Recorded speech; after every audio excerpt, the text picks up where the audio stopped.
है अस्सलाम वालेकुम, welcome to my channel 41 friends. का आज की जो वीडियो है बहुत अहम है। नया साल आने वाला है, नया जज्बा होता है, नए उमंग होती हैं, नया वलवला होता है। तो उन लोगों के लिए अच्छा साल है जो ये सोचते हैं कि मुझे इस साल ये चीज़ करनी है, ये मैंने टारगेट अचीव करना है, ये मेरा गोल है। ये तो उन लोगों के लिए अच्छा है। लेकिन उन लोगों के लिए जिनका कोई टारगेट नहीं है, जिनका ज़िंदगी में कोई गोल नहीं है, वो साल उनके लिए ये साल भी पिछले सालों की तरह ज़ाया जाएगा। बज़ाते खुद मैं आपको बताता हूँ, मैं जब 11-12 साल का था, जितना मुझे याद आता है, जब भी नया साल आता था तो उससे रात से यानी कि 31 दिसंबर को मैं कुछ ना कुछ लिख लेता था कि मुझे इस साल ये करना है। क्योंकि एक ज़हन में मेरे होता था कि इस साल मैं ये कर सकता हूँ, एक जज़्बा होता था। लेकिन ऐसे लोग भी होते हैं कि जिनका कोई मकसद नहीं होता। तो मैं उनके लिए एक एग्ज़ाम्पल दे रहा हूँ कि अगर आप मैं कोई एग्ज़ाम्पल दे रहा हूँ, मिसाल दे रहा हूँ कि एक पाकिस्तान और इंडिया का मैच हो रहा है, फुटबॉल मैच हो रहा है। तो यहाँ से जो कोच है, वो पुश कर रहा है आज अपने टीम को, बता रहा है कि भाई किसी से भी हार जाओ, लेकिन पाकिस्तान से नहीं हारना है। पेट पे मारो बॉल, किधर भी मारो, लेकिन हारना नहीं है। तो इतना पंप कर देता है ना कि कोच समझता है कि आज तो 100-0 से इंडिया की टीम आज आ जाएगी, यानी कितने गोल कर देगी। सेम वही तरीका पाकिस्तानी कोच कह रहा होता है। वो कह रहा होता है कि यार भाई किसी से भी हार जाओ, इंडिया से नहीं हारना है। नाक तोड़ दो, यानी कि उनकी दांतें तोड़ दो, बॉल कहीं भी मारो, लेकिन हारना नहीं है। तो दोनों टीमें इतनी पंप होकर ग्राउंड में आती हैं। और जब 90 मिनट का मैच हो जाता है तो फिर रिजल्ट क्या आता है? दोनों तरफ से जीरो, दोनों तरफ से जीरो। वजह क्या होती है? पता चलता है कि दोनों साइड पे गोल ही नहीं थे।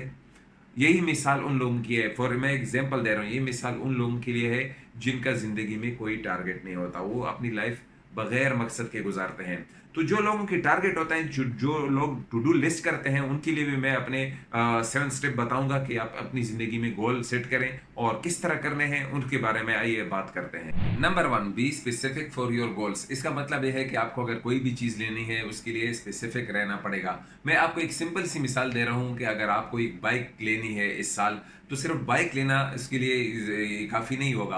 आपको एग्जैक्टली ये मालूम होना चाहिए कि उस बाइक की कौन सी ब्रांड की आपको बाइक चाहिए। आपको एग्जैक्टली मालूम होना चाहिए कि कौन सी मॉडल की आपको बाइक चाहिए। आपको एग्जैक्टली उसकी प्राइस भी मालूम होना चाहिए। आपको एग्जैक्टली ये भी मालूम होना चाहिए कि कौन सी कलर की मैं बाइक खरीदूंगा। और ये भी एग्जैक्टली मालूम होना चाहिए कि किस डेट को मैं खरीदूंगा। तो ये आपके चांसेस बढ़ा देंगे किसी चीज़ को हासिल करने के लिए। 40% आप यानी कि आपके चांसेस बढ़ जाएंगे। ये तो मैंने सिर्फ एक बाइक की मिसाल दी है। आप इस पर आपने अगर गाड़ी इस साल लेनी है या कोई प्लाट लेना है, तो जब आप इसके लिए स्पेसिफिक रहेंगे तो आपके चांसेस बढ़ जाएंगे इस गोल को हासिल करने के लिए। Number 2, set achievable and challenging goals. यानी कि अपने गोल्स ऐसे रखें जो ज़्यादा हद से बड़े भी ना हो, जिनको अचीव करना बहुत मुश्किल होगा। और एक छोटे भी ना रखें जो आपके कंफर्ट जोन में हो, जो आप जिसके लिए आप मोटिवेटेड भी नहीं रहेंगे, यानी कि आप उसको आसानी से हासिल कर सकते हैं। ऐसे गोल रखें जिसके लिए आप मोटिवेशन रहें। टोनी रॉबिन्स कहते हैं कि लोग इसलिए भी अपने टारगेट हासिल नहीं कर पाते क्योंकि बाज लोग ऐसे होते हैं जो इतना बड़ा गोल रख लेते हैं जो हासिल करना नामुमकिन होता है। और कुछ लोग ऐसे छोटे छोटे गोल्स रख लेते हैं जो जिसके लिए जो उनका मोटिवेशन है, यानी कि वो कंफर्ट जोन में होता है, तो उसको हासिल ही नहीं कर पाते। तो हमको ऐसे गोल रखने हैं कि अगर आपने बड़ा गोल रख दिया, मिसाल के तौर पर आपने लिए इस साल बड़ा गोल रख दिया, तो आपका जो दिल है, मन होगा, वो कहेगा कि हम मेरे को ये करना है। लेकिन आपका जो दिमाग है वो आपको कहेगा कि तो अचीवेबल ही नहीं है, ये तो आप हासिल ही नहीं कर सकेंगे। तो आप अपने गोल को हासिल नहीं कर पाएंगे। और दूसरी बात, अगर आप छोटे गोल अपने लिए रखते हैं जो आपके कंफर्ट जोन में है, उससे आपको क्या नुकसान होगा? आप उसको हासिल करते जाएंगे, लेकिन क्या होगा कि आप उसके लिए मोटिवेशन है वो आप में आती नहीं जाएगी। तो अपने लिए ऐसे गोल सिलेक्ट करें जो आपके लिए मोटिवेशन, यानी कि आपको हरकत में लाए। ये ऐसे गोल ना हो जो हद से बड़े हों या हद से छोटे हों। Number 3, to do list. याद रखिएगा कि बहुत से कामयाब लोगों की ज़िंदगी में ये चीज़ बहुत अहमियत रखती है, यानी कि मुझे कल काम करना है, उसके लिए एक लिस्ट बना लेते हैं। और फिर अगर हफ्ते के लिए, बाज़ लोग होते हैं हफ्ते के लिए भी लिस्ट बनाते हैं कि इस हफ्ते मुझे ये काम करना है। और बाज़ लोग ऐसे होते हैं जो महीने के लिए लिस्ट बनाते हैं कि इस महीने मुझे ये करना है। और इसी तरह बाज़ लोग 3 महीनों का बनाते हैं, क्वार्टरली बनाते हैं। और बाज़ लोग साल के लिए टू डू लिस्ट बनाते हैं विद सक्सेस। तो एक प्लान के थ्रू जब आप चलेंगे तो आप अपने गोल के लिए, अपने टारगेट के लिए अचीवेबल होगा, आपके लिए आसानी होगी। तो to do list with success ये आपके पास होना चाहिए। Number 4, break down your goals. दोस्तों, अंग्रेजी में एक कहावत है कि अगर आपको एक हाथी खाने को दिया जाए तो आप उसको कैसे खाएंगे? तो लोगों का वो फनी मजाक है कि हम उसको छोटे छोटे पीस करके खाएंगे। तो याद रखिएगा कि अगर आप अपने गोल को, जो हमारा बड़े हाथी की तरह बड़ा गोल है, उसको हासिल करना है, तो उसको छोटे छोटे पीस करके करना होगा। मिसाल के तौर पर आप एक राइटर हैं और आपको 12 चैप्टर का एक बुक लिखना है एक पूरे साल में, तो आपको क्या करना होगा, कोई हर महीने आपको एक-एक चैप्टर करना होगा, तो तभी जाकर साल के आखिर में आपका वो बुक आपका जो है बुक है, वो तैयार हो जाएगा। तो इसी तरह मैं आपको एग्ज़ाम्पल दे रहा हूँ कि अगर आपको एक बड़ा गोल है आपके दिल में, तो उसको महीनों के हिसाब से, हफ्तों के हिसाब से छोटा-छोटा करके उसको पूरा करते जाएँ। तो ये भी एक बहुत बेस्ट तरीका है अपने गोल को हासिल करने का। Number 5, track your goals. दोस्तों, अभी आपने अपने गोल्स सेट कर लिए हैं, सब कुछ कर लिया है, लेकिन इसके साथ आपको क्या करना होगा, आपके पास एक कॉपी रहनी चाहिए जिसमें अपने गोल्स लिखे होंगे। नंबर 2, आपके पास स्टिकी नोट्स होने चाहिए जो जगह-जगह लगे होंगे। आपने अपनी शीशे पे उसको लगाना है, अपने दरवाजे पर उसको लगाना है, बाथरूम में लगाना है ताकि आपको ज़हन को याद दिलाता रहे कि हमने ये करना है। आपके पास कैलेंडर होना चाहिए जो यानी कि कागज़ पेपर शेप में होना चाहिए, और आपके पास एक व्हाइट बोर्ड होना चाहिए जिस पर आप टाइम टू टाइम लिख सकें और अपने कॉन्शियस माइंड को याद दिलाते रहें कि मैंने ये काम क्यों शुरू किया था, कैसे शुरू किया था और किस लिए किया था। तो जब तक आपको ये याद दहानी होगी, हर जगह आपको दिखेगा। बज़ाते खुद मैंने शीशे पर भी लगाया है और दरवाजे पर भी लगाया है कि मुझे क्या टारगेट हासिल करने हैं। तो ये आदत भी बहुत अच्छी है अगर आपको अपने टारगेट का हासिल करने हैं साल में। Number 6, your phone is becoming your biggest enemy. हम सबको पता है कि हमारा जो मोबाइल है अभी हमारा सबसे बड़ा दुश्मन बनता जा रहा है।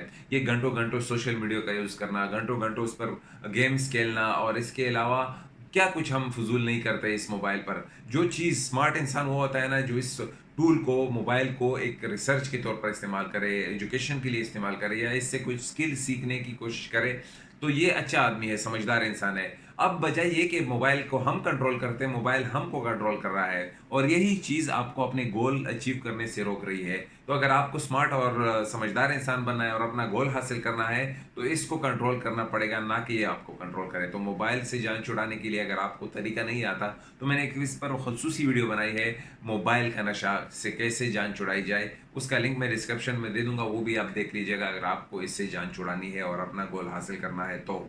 Number 7, don't give up on your goals. दोस्तों, बहुत से लोग ऐसे होते हैं जो अपने लिए गोल वगैरह सेट कर लेते हैं, लेकिन बीच रास्ते में उनको जब रिजल्ट नहीं मिलता तो उनका दम टूट जाता है, उनका जो जज्बा होता है, जो उनका मोटिवेशन है वो टूट जाता है।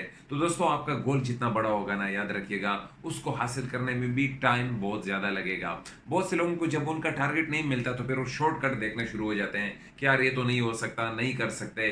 तो वो चीज़ें आप में नहीं होनी चाहिए, आपको कंसिस्टेंसी आप में रहनी चाहिए, यानी कि लगातार आपको कोशिश करते रहना चाहिए और ये ज़हन में बिठाना चाहिए कि मैंने क्यों शुरू किया था। याद रखिएगा कि गोल जितना बड़ा होगा, उतना ही उसमें टाइम लगेगा और जब ये पूरा हो जाएगा, तो उसके समरात, उसके जो फ़ायदे हैं, जो बेनिफिट्स हैं, वो भी खुल कर फिर ही आएँगे। तो याद रखिएगा कि आपको यानी कि गिव अप नहीं करना चाहिए, आपको डिसहार्ट नहीं होना चाहिए, आपको कंसिस्टेंसी रखनी चाहिए अपने गोल को हासिल करने के लिए। Number 8, powerful action plan. अब सब कुछ हमारे पास हाथ में आ गया, ये 7 स्टेप हमारे ज़हन में आ गए, सब कुछ बात हमारी समझ में आ गई, लेकिन अब हमको क्या करना चाहिए, एक पावरफुल एक्शन प्लान हमारे पास होना चाहिए। पावरफुल एक्शन प्लान के लिए हमारे पास क्या होना चाहिए कि हम ये जो गोल हासिल करने चाहते हैं, इसके लिए हमारे अंदर हमने क्या आदत अपने अंदर जो हमारी आदतें हैं वो तब्दील करनी है, या उसके लिए हमें क्या सैक्रिफाइस करना पड़ेगा, या उसके लिए हमें डिसिप्लिन अपने अंदर कितनी लानी पड़ेगी और हमारी डेली रूटीन क्या होगी और हमारा हार्ड वर्क उसके लिए कितना होगा, और तभी प्लान जो आपका है वो किस तरह अडॉप्ट होगा। ये सारी चीज़ें आप पर मुनहसर करती हैं। तो ये बातें बहुत ज़रूरी हैं अगर आपको एक पावरफुल एक्शन प्लान आपके पास होना चाहिए, अगर आपने अपने टारगेट जो 7 स्टेप हैं इनको पूरा करने के लिए। तो याद रखिएगा कि बहुत से नौजवान अपनी ज़िंदगी का जो मकसद है, जो गोल है, उन्होंने सेट नहीं किया। तो आज से अपना गोल सेट करें और इन स्टेप पर अमल करने की कोशिश करें। अगर आपको ये वीडियो पसंद आई है तो हमारे चैनल को ज़रूर सब्सक्राइब करें और अपने दोस्तों के साथ इस वीडियो को शेयर करें और हमें कमेंट में बताएं कि आपको ये वीडियो कैसे लगा। मिलेंगे दूसरी वीडियो में, अपने दुआओं में याद रखिएगा। मिले, खुदा हाफिज़।